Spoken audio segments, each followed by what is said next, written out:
সব অবিচারের উপশম সম্ভব নয়। আমার জন্য কেউ দুঃখ পেয়ে থাকলে আমি ব্যথিত।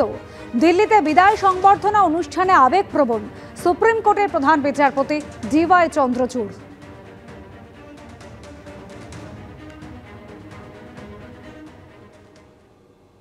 I knew that I couldn't find solutions to every issue that the SCBA raised or the SCORA raised, but I could certainly give them a patient hearing. In the court, you realize that you cannot cure every injustice which comes into your plate every day as a judge. Some injustices are within the realm of the rule of law.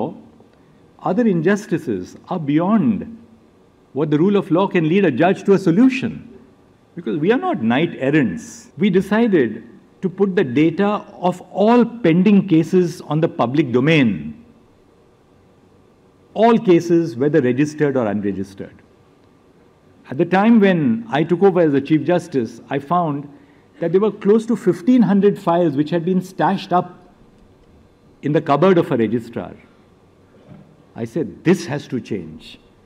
Every case which enters the system has to be tagged with a number. Last, may I only say this.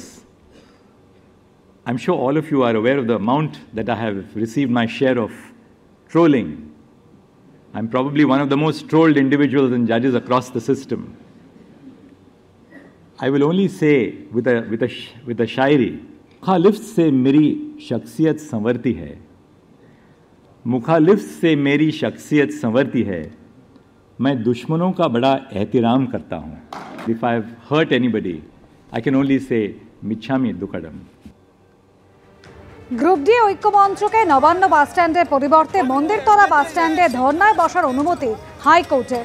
11 থেকে 13 November Mandirtala বাসস্ট্যান্ডে মঞ্চ গড়ার বিকল্প জায়গা দিল high court. ধর্না থেকে 5 জন স্মারকলিপি দিয়ে মুখ্য সচিবের কাছে যেতে পারবেন, এমনই নির্দেশ বিচারপতি। শহরের কোন কোন জায়গায় ধর্নায় বসা যাবে বিস্তারিত জানিয়ে বিজ্ঞপ্তি দিক সরকার। পরামর্শ আদালতের। নবান্ন বাসস্ট্যান্ড থেকে বহু বাস যাতায়াত করে, সেখানে ধর্না মঞ্চ হলে অসুবিধা হবে। হাইকোর্টে জানায় রাজ্য, নবান্ন বাসস্ট্যান্ডের পরিবর্তে মন্দিরতলা বাসস্ট্যান্ডে ধর্না মঞ্চ গড়ার অনুমতি হাইকোর্টের। গ্রুপ ডি ওয়েটিং ঐক্যমঞ্চ তাদের প্রার্থনা ছিল, তারা চেয়েছিল একটা কোনো অর্ডার কোর্টের কাছে, কারণ ওরা বহুবার দরখাস্ত করেছে, আবেদন করেছে রাজ্যের বিভিন্ন প্রশাসনিক অথরিটিসের কাছে। তারা একটা সিট ইন ডেমনস্ট্রেশন করতে চায় নবান্নর কাছাকাছি, এবং তাদের চয়েজেবল প্লেসের মধ্যে অন্যতম একটা ছিল নবান্নর বাস টার্মিনাস, যেটা কিন্তু কেউ কর্ণপাত করেনি। কোর্ট তখন এই ডাইরেকশন দেয় যে আমরা 12 তারিখ বিকেল 4টের সময় চিফ সেক্রেটারির সাথে এই গ্রুপ ডি ঐক্যমঞ্চের 5 জনের একটি প্রতিনিধি দল তারা গিয়ে দেখা করবে। কোর্ট আমাদের শুধু একটা রিকোয়েস্ট করেছিল, এই 3 দিনের জায়গায় যদি 2 দিন করা যায়, আমরা সেটা মেনে নিয়েছি। নবান্নর কাছে মন্দিরতলা বাস স্ট্যান্ডে রাজ্য গ্রুপ ডি ঐক্যমঞ্চের তাদের এই সিট ইন ডেমনস্ট্রেশন হবে, ডে অ্যান্ড নাইট, সারা দিন সারা রাত জুড়ে তারা বসবে।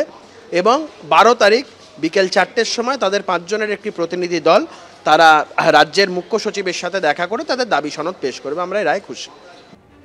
বর্ধমান মেডিকেল কলেজে 10 সাসপেন্ডেড পড়ুয়াকে ক্লাস করার অনুমতি।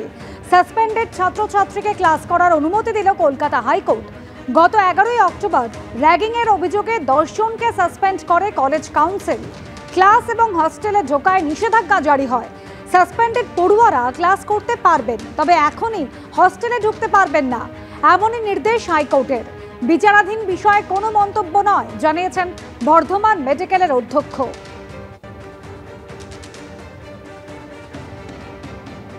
মাননীয় বিচারপতি জয় সেনগুপ্ত আজকে একটা ইন্ট্রিম অর্ডার দিয়েছে। ইন্ট্রিম অর্ডারে বলল যে এরা সোমবার থেকে ক্লাস অ্যাটেন্ড করতে পারবে। প্রায় 2 ঘন্টার মতো হিয়ারিং হয়েছে। যেটা বক্তব্য ছিল আমার, সেটা হচ্ছে কলেজ কাউন্সিল তার কোনো পাওয়ার নেই, এটা করার পাওয়ার হচ্ছে একাডেমিক কাউন্সিলের। এবং কলেজ কাউন্সিল প্রসিড করেছে on the basis of an information, কোনো চার্জ গঠনই করেনি, কোনো চার্জ ফ্রেম হয়নি। কলেজ কাউন্সিলে কারা উপস্থিত ছিল? সেই সমস্ত অ্যাজিটেটিং ডাক্তাররা ছিল, তারা প্রেশার দিয়ে সমস্ত কিছু করিয়েছে, কোনো আইনকে ধার ধারেনি।